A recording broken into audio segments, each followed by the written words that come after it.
Welcome to Off the Cuff, Beyond the ENP. A little over 5 years ago, this series celebrated people who had just earned one of the most respected certifications in emergency communications.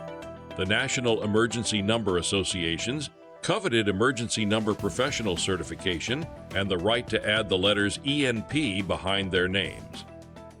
We talked to them about studying, the exam itself, the journey to get there, and exactly what becoming an ENP meant to themselves and to others. But this series is no longer about that anymore. No, it's about everything that has happened next. Today, we're talking with professionals who didn't just stop after earning those 3 letters behind their names. They became mentors, leaders, volunteers, and advocates. The people who help make our profession stronger than they found it. Because earning your ENP is in no way the end of the story. Sometimes it's where the most significant chapters begin. So sit back and enjoy Fletch and his guest, another ENP leader, for a conversation that is off the cuff and after the fact. Now, here's Fletch. Today I'm excited to welcome someone that I've actually known throughout much of her ENP journey. 4.5 years ago, we sat down on one of the original off-the-cuff True Confessions of an ENP interviews shortly after she earned those 3 letters for herself. Now, since then, she's joined one of the largest fire departments in the country and now serves as second vice president of Florida, NENA, preparing her for what will eventually become the presidency of one of the nation's most active state chapters in public safety. So welcome back, Ericka Lakey, ENP. How are you? It's good to see you.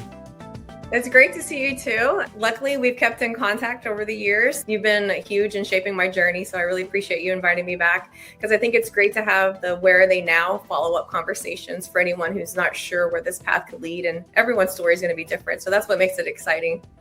It's funny. I use ChatGPT and Agentic AI a lot to create the scripts and the content and the graphics for this. And as I worked through, I don't know, maybe 3 or 4 iterations of what this reboot of Off the Cuff is going to be, I had it review past episodes and suggest guests that would be relevant and, follow the format that we were looking to create.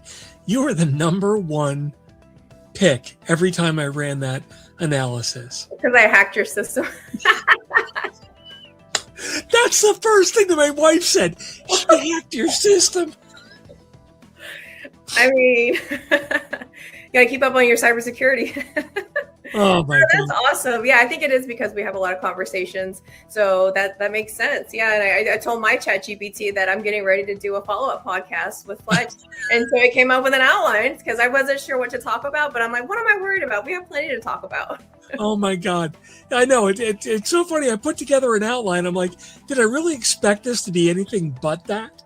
No, but I appreciate the effort. Yes. AI is an amazing tool if you use it for what it was designed for. So many people use it as a replacement for Google, and it's like, I don't know. You know how I feel about that. Yeah, it's a great tool in the right hands, but unfortunately, I think we see it in a lot of the wrong hands, and we just have to be wary of that because I actually have an article coming up in a 911 publication soon, and I actually came up with this, not AI, but it's polished word vomit. If you don't use it the right way, it looks good, but then when you start reading it, it's like, okay, what is this? This doesn't make sense. It's gonna like whatever you say, but I think we're seeing a lot of that in the legal industry with attorneys, and it's unfortunate. And my sister is an attorney and they're not allowed to use AI at all. And so I told her, like, we use AI all day, every day, but with that comes a lot of responsibility. Yes. So to put the guardrails to say lockdown, you can't use it. I don't agree with that because everybody else is using it. You've got to use it, but you've got to establish the guardrails. That's right. With great power comes great responsibility. So this segment's actually called Then and Now. And it's an idea that I stole from Emily Miller at the Wilmette Choir on a podcast I did. She only gave me 2 choices. I'm going to let you freeform the answer, so I'm not completely stealing it from her. I'm going to acknowledge it. I'm not going to apologize for it. All right, let's see what happens. All right, here we go. true evolution of an ENP, then versus now. Let's start where we left off. When we first talked, you had just become an ENP. If you could go back and talk to that version, what would surprise her the most?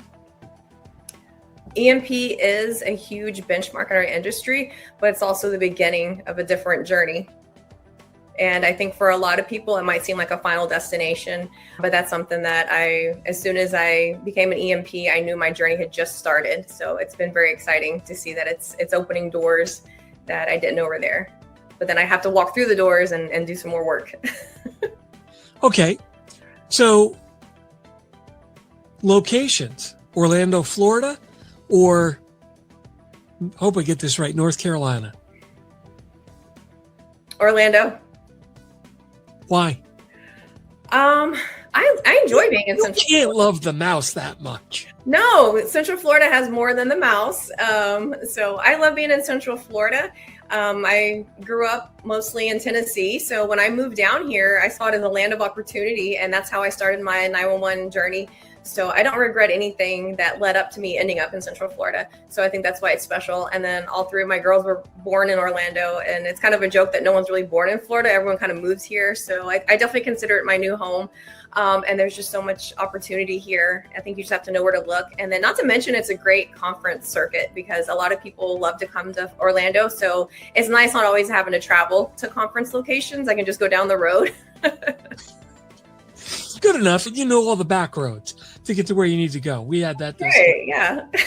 Although all my back roads from when I lived down there are now 4-lane super highways. None of my back roads exist anymore. Yeah, you're paying tolls everywhere you go, but time is money. My God, when we went down to your house for 4th of July 2 years ago, I said to my wife, don't worry, I know how to get there. This is a piece of cake. I know a shortcut. Oh gosh. Yeah, now it's like that used to be an orange grove, that used to be a cow pasture. And it's funny, like even me saying that because I haven't lived here my whole life. But yeah, we've seen a lot of growth. And I think being one of the fastest growing counties, areas in the US has been really great, especially for the 911 industry, because we get to see a lot of the new technology that comes in, and a lot of vendors, like I said, like with conferences, love to come here too. So I think I'm in a good spot, especially being next to an international airport. So I have to fly anywhere. It's right there.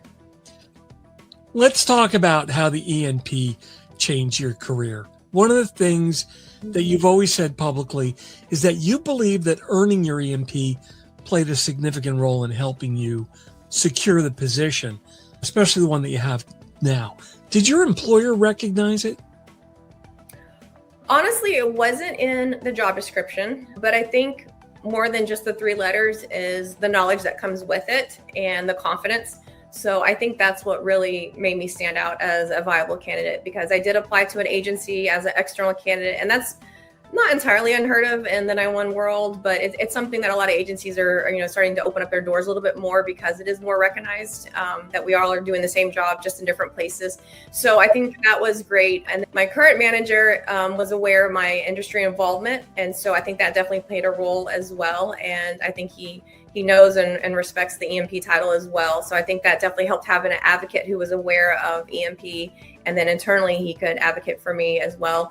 And then, I don't mean to brag, but I don't think he really had to advocate too much, because I think just being in the interview and be able to talk about projects I've worked on and anything from training to operations to technical, I was able to show I had the knowledge. But that comes along with earning the ENP. It's not just 3 letters and you're done. Like it's continuous learning. So do you think, in addition to the confidence, was there technical knowledge that it brought to the table? For my current role, I'm in operations, so not as much as my previous roles, but I think my primary job duties, no, but all my extracurricular industry involvement, yes. And one example I thought of was when I first broke into the conference circuit presenting several years ago, is right before I got my ENP or started studying for it. I actually did a session on wellness. So, wellness is very big in our industry. And then I've noticed as the years have gone on, my topics have evolved, and in a good way. So while I'm still passionate about wellness, I'm able to bring in more sessions that are unique to my style of blending operations and technology into a training. So I think now when I look back at my sessions, it's more training. It's more technical to non-technical audiences because I just want to bridge that gap. Like, what are frontline personnel really in need of? What's going to be a way to explain it to dispatchers and to supervisors who are going through the motions, but not really understanding why they have to report something, why they have to, look up an acronym, and then they're able to have that connection and someone explain to them in plain talk, and they're not busy taking a 911 call. They're able to watch a conference session. They're able to read an article. So I think I've been able to find my niche, just, going to conference circuits. And not only am I building up my knowledge, I'm also building up my resume, my list of publications, because that is something that I try to actively update. And it's actually come in handy for other outside things I've been able to do outside of my primary job. But that's something I'm most proud of, is just being able to take the knowledge and then give back to people in a different way. And I most recently presented at Navigator in April, and I spoke about laws and protocols, and I wanted to break it down into something that was digestible for frontline personnel and maybe leadership who wasn't very familiar with it, but then they have a way to show how you can make training fun. And it doesn't have to just be, okay, let's read this white paper and then talk about it. No, we have a way to incorporate it so it makes sense. And then Navigator IAD, they enjoyed it so much. They asked me to write a journal article about it. So I'm excited to be able to see that come out soon. I'm not sure the exact publication. And luckily I have mentors in the industry that I can reach out to make sure that I'm not just winging it and making it up as I go. So that's something I'm really big on. I'm always fact checking, whether it's with AI, if it's something that I'm working on. I want another set of eyes to look at it, because I know the knowledge that I know today and yesterday, it's going to be different tomorrow. So I want to make sure I can future-proof it. And then I try to put the disclaimers on there. This is my source. This is the date of publication. Someone wise taught me that, like as soon as you publish it, it's going to be outdated. So you got to put that mark on there. Yep, absolutely. And I appreciate all the time you come to me. You're not only are you an incredible speaker and an incredible instructor, but you're an incredible student. I really enjoy having the conversations that we have and really working through a problem. I think it's great to have, that different network, because it's one thing to ask a coworker, it's one thing to ask your boss a question, but to have someone else in the industry be able to calibrate your work and, is this crazy or does this actually make sense? So most of the times it ends up being a crazy idea, but for me, I think what I enjoy most is just knowing my audience and being able to tailor that message to the audience, because in my previous role doing public education, I really enjoyed it, but there's more than just 5-year-olds out there who need to know how to dial 911. And then when I realized it's frontline, it's leadership, it's other professionals, that's when I really started to fine tune my craft.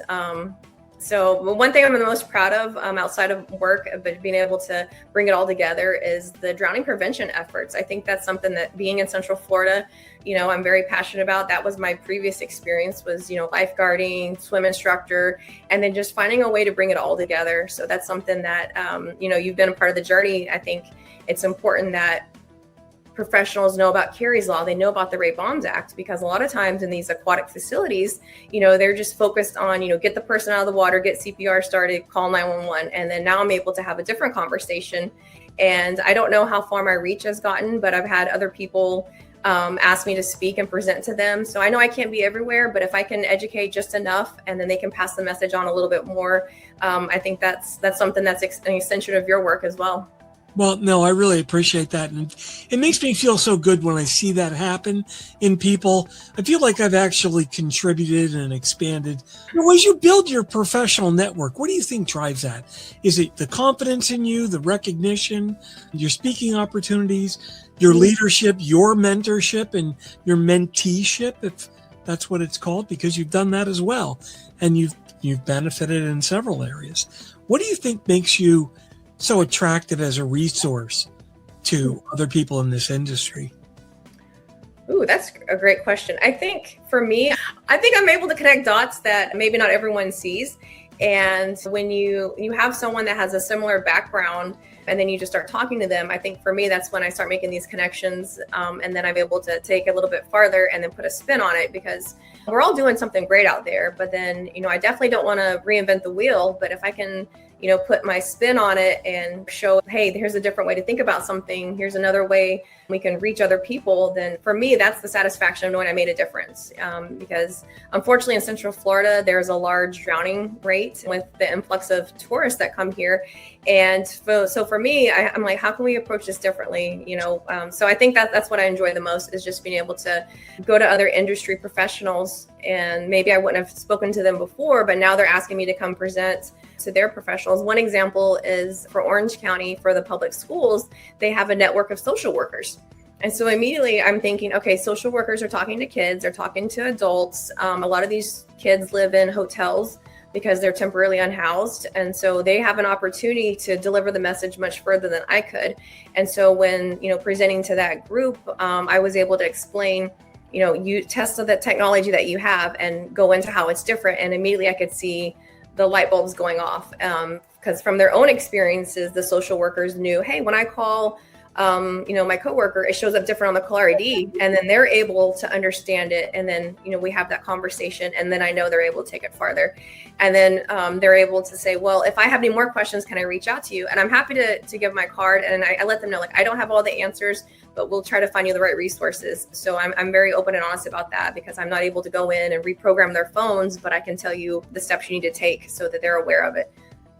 And the people to call that probably, if not do it themselves, they will definitely know somebody.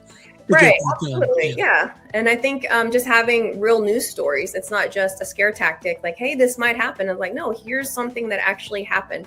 And I think that's what connects us all too, because we're so overwhelmed with social media, with news, with headlines. So I have to be very careful with the stories that I tell, because you kind of get desensitized to it after a while. But if I can give one specific example that pertains to a situation, then immediately they're sold.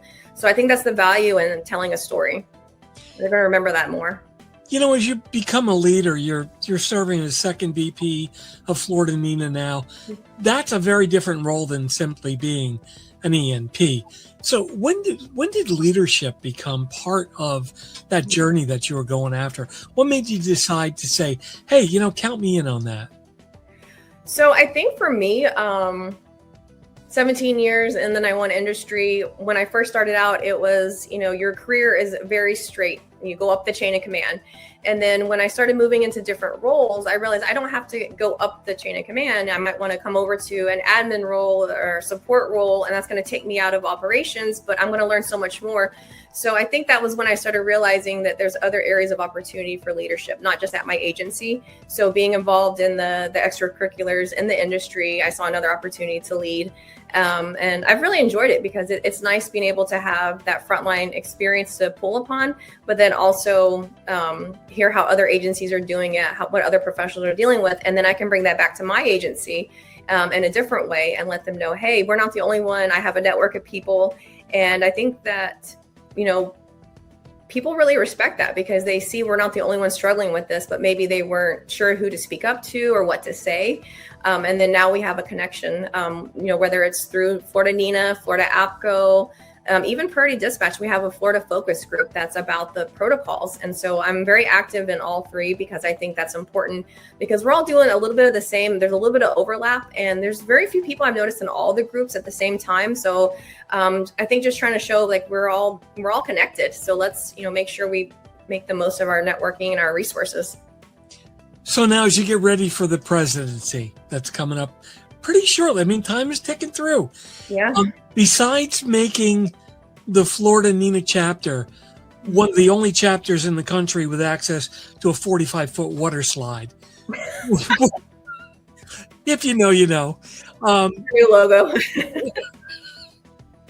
What do you think you've learned that is going to really help most members that they didn't see happening behind the scenes? What are you going to do to make your stamp on the industry? Yeah, so even as the second VP, I've been able to start making a difference.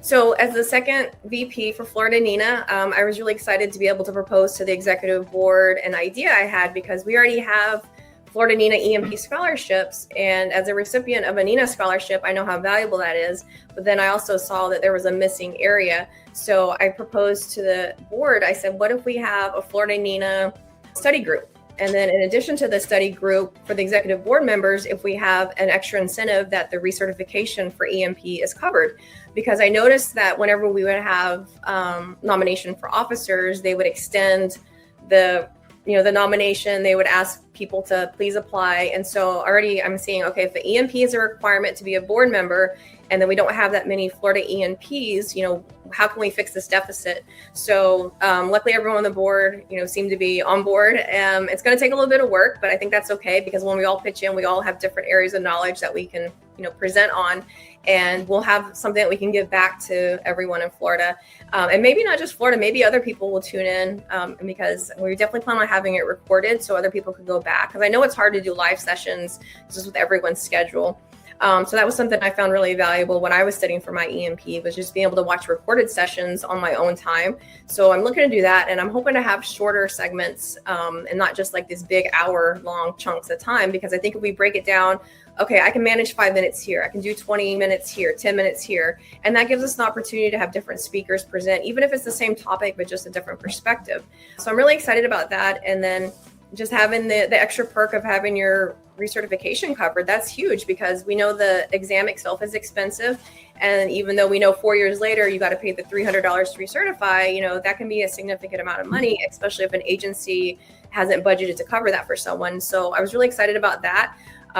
So I can't wait to see what's going to happen next, and just being able to make it more attainable for people in Florida. So one of the goals of this new series, Off the Cuff Beyond the ENP, is starting to explore how experienced folks like yourself are going to use their magical powers they've attained to give back to the industry. What does giving back mean to you? I know you do it all the time. I think for me, I like to say, leave it better than I found it, and extend the ladder back down for the next person. So I'm really big on professional development. I think that's one reason why I enjoyed mentoring Nina's mentoring program. So I'm now in a role as a mentor, because last time I was a mentee. So just anything I can do to contribute and help people out, whether it's a resource, it's just a different way to look at an idea. I think that's something I take a lot of pride in, because I have the thought of, I've been through it, so I don't want you to go through it. And then other people might have the mentality, well, I had to do it this way, so you have to do it this way. But I don't think it always has to be like that. So it's just a different approach. And I know it's not for everyone, but I just want everyone to know, if you are ready to do it, there's people out there who are willing to help you. So what's your advice for the next generation? Imagine someone's just getting their ENP for the first time, and they're all excited about it. They're proud. Now what? What advice would you give them to get the most out of those next 5 years? Sure. Out of all the topics you have to study for ENP, I think you're kind of drawn to certain areas a little more than others. So that's the area that's your calling, that's your passion. So for me, while studying for ENP, I was drawn to MLTS, Carey's Law, Ray Baum's Act, because that was a problem I had noticed in my own agency, and I wasn't sure how to tackle it. So that was why I became so involved. And then that was one way we were able to connect, because you were able to explain it to me. It wasn't just this huge technical concept. And then also with anything technical, it's just a way to explain it to non-technical, because there might be non-technical now, but eventually they can become technical. So, how do you make a frontline dispatcher all the way to ENP? There's a lot of steps involved. So if you don't have someone along the way, it's going to be very difficult. Is it possible? Yes, but it's always better if you have someone who can go along the journey with you. Cool. So this is where I'm going to totally steal Emily Miller's idea and do a lightning round. Okay. So quick answers. Don't think about it. I want to know what Ericka thinks. Coffee or energy drink? Coffee. First shift or second shift? First. Text or phone call? Text. I could have answered that one. For you, at least. Right. That device you carry will actually make a phone call, because us old people don't always like to type. Just saying, Well, it depends if you want something in writing or not. Yeah. You're smart. I mean. Favorite conference? Navigator. Favorite conference city? Ooh, Orlando. Come on. I want to go far. One word that describes Florida Nina. This will come back and bite you. Passionate. The biggest reason or the biggest lesson that you've learned since earning your ENP? Your studying has just started, so buckle up. You're going to be learning a lot more. So now I'm so used to it. Like I'm studying for my PMP right now. I'm just so used to always studying. So it's good and bad, because I got done with my cybersecurity risk management certificate, and I'm like, okay, what else? And then PMP, and I'm already planning ahead after PMP, what next? So I just have to make sure that it's manageable and attainable. And you're putting all these certs to use. I mean, you're doing side jobs that you're utilizing those certifications for. I mean, that's money. That's true. Yeah. I mean, these certificates cost money, but they make you money, but it's more than just about the money. It's about the knowledge that comes with it. So like one area I do need to strengthen up on is GIS. Like that's my next big area to tackle. So after PMP, so I'm just going to have the whole alphabet behind my name, but I think it's more than that. It's the story about, how it's all coming together. Yeah, GIS, I think, is one of those magic building blocks that really tells the whole story, or it brings the whole story together. And working on the indoor mapping working groups and with Brooks and a lot of different people, and Carrie, they really showed me the value of GIS. And that's definitely new entry on my bucket list. What's the most rewarding moment in your career so far? In my career, I think being able to say I'm a subject matter expert or an expert witness, because it definitely balances the imposter syndrome. Okay. Yeah. I mean, that's one of those things. That's a good one, actually. Yeah. It's one of those things that, once all the data comes together and you see the facts, and you're like, that's right. And then it's been really great. And then it's something that I'm able to kind of tell the story of like how everything comes together and why it's so important. And then, when you're telling the story to people who aren't there yet, you don't start off with, hey, I'm an expert witness. Hey, I'm a subject matter expert. So I think it's important that you start where they are and then just slowly build the story so they can see what's possible. And I think that's something that, that I enjoy doing, because a lot of people, they might feel stuck in a certain position or a certain place. And I just want to show people like, if you're willing to put in the work, you can be somewhere completely different. So my last question for you is a 4-parter. Okay.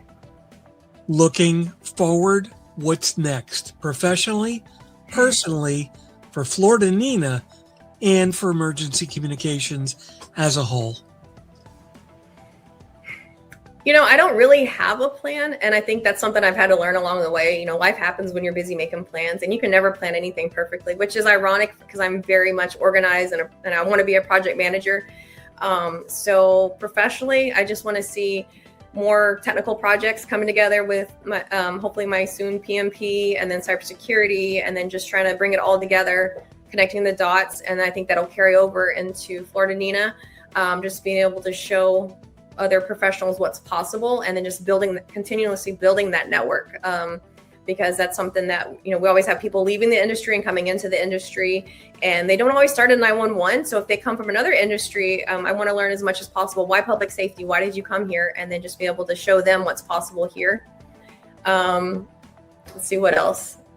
Yeah. So I think more than and emergency comms as a whole. Yeah. I can't imagine myself doing anything else. I like doing the independent contract work on the side, some consulting. I think that's really exciting, just being able to bring it all together in a different way. So that keeps it interesting for me. So I don't just go to work, clock in, clock out, and then when I come home, I can completely detach. I work on other projects because that's what keeps me excited. And, when I go back to work, I'm like, okay, I can tackle this problem a little bit differently now because I've spent time working on something else. So I can start to see the patterns. And that was one thing I scored really high on when I was doing the cybersecurity stuff, was just the patterns and the data analysis. So I thought that was kind of cool. I'm like, what, that is right. I'm able to look at things and see stuff that, maybe someone else can't see, and then just kind of show people a different perspective. And I wasn't kidding. As I was producing all this and going through all my past episodes, looking for potential guests, it said, oh, you've got to interview Ericka Lakey. Okay. Did you have your AI tool talking to my tool, or what's going on here? It's probably they're all connected somehow, but yeah, I think that's great because we're able to bridge generations of knowledge, and then we have different backgrounds and experiences. We all do. No one has the exact same story, so I love that. We're all able to come back together and see where we ended up like in a few years. So we joke about that. We wonder about colleagues. I wonder where they are now. So some of us are more out there with our experience. I try to be active on LinkedIn so that way people know I'm available, and then I'm active in different committees or industry. But I'm always willing to help anyone that is going to shoot me an email or connect on LinkedIn. And if I don't know the answer, I'll try to direct them to someone who does know the answer. But thank you so much for being able to sit down and just kind of look back at the last 4 years, because that is a milestone in itself after ENP for sure. Absolutely. I mean, we've taken it to, hey, I passed my ENP, to, hey, my ENP helped shape my career a little bit. And now we're moving into, I am helping shape the profession. And that's the exact progression that ENP was designed to do. And I'm glad I'm able to document it. Awesome. Well, thank you so much for being a part of my journey and then being a great mentor. I think that definitely helps having mentors. So that's one reason why I want to get back as a mentor as well. So hopefully I can help the next generation come through the ranks. And thank you for being a part of my journey. All right, listen, best to the family. Take care. And hopefully we'll catch up with y'all soon. All right. Sounds good. Thank you so much. Take it easy. Bye-bye. That wraps up yet another special episode of Off the Cuff, Beyond the ENP, part of the TiPS, Today in Public Safety series of podcasts by Fletch. This podcast is copyright 2026, but may be shared with attribution and linked to the original content. Remember to like, follow, and subscribe for more episodes of TiPS, published every Monday, Wednesday, and Friday on social media and always streaming live at 911tips.com. Thanks so much for joining us today. We'd love to hear from you in the comments. And, as always, if you're in public safety, thanks for what you do every single day. Stay safe and take care.